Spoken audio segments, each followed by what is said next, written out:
Take it away. Is your favorite armbar set? Yeah, bam. So, Karate chop defense. boom. No one can defend. So move over the way. Are we live? Yes, we are. Oh, we're live. Always live. So, what was the question? The question was how to finish arm bars because they're getting to about here and the person's defending, they said putting their hands together, holding on, and then they just don't get it and the person gets out. And so it sounds like they're having trouble understanding how to keep position while getting the arms untangled. Yeah. So, my favorite setups lately have been, I'm usually in like this position so I can grab the pants if I need to, I can grab the file, especially if when you start belly down and rolling over. Rule of thumb usually is start in this position. And then we talked about this a lot, is like grapple with your bones. So I'm not holding this up and like burning my arm out. I'm usually these arms just chilling on top of my thighs. So he tries to pull his arm out. There's nowhere to go. And keeping my chest connected to his elbow. Try to, like, if I give too much room here, he can start like turning in and dropping the arm through, right? So I wanna keep my hips close to him. I'm keeping this engaged.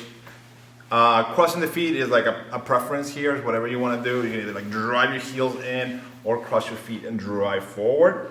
Once we're here, depending what kind of defense he's doing here, like if he stays where he is, one of my favorite things to do lately is I just move my hand up into his wrist and then my elbow is gonna find this and now I'm just prying this sideways here.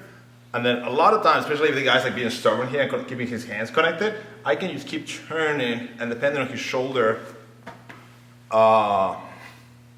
flexibility, right? Yeah, It's kind of like an Americana. yeah, it turns into like an Americana situation. But most of the time they're gonna let go. Once they let go, we fall back and then relative body position, right? So like if his thumb is facing up, that means his elbow needs to come down for pressure. But most people are gonna start going for a hitchhiker. So as soon as he goes like hitchhiker, if I go here, his elbow is gonna bend up. So instead of doing that, I'm always thinking about flexing and squeezing this leg in and then taking the arm bar this diagonal direction, like against my inner thigh, against like my hip bone. So I'm trying to like, think about drawing a line from his elbow right here to your hip.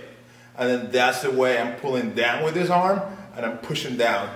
So it's like this diagonal motion here and putting this pressure in. So one more time, we're here, my arm is in, I'm keeping this connected, my leg is here. I'm gonna go up high and bring my elbow.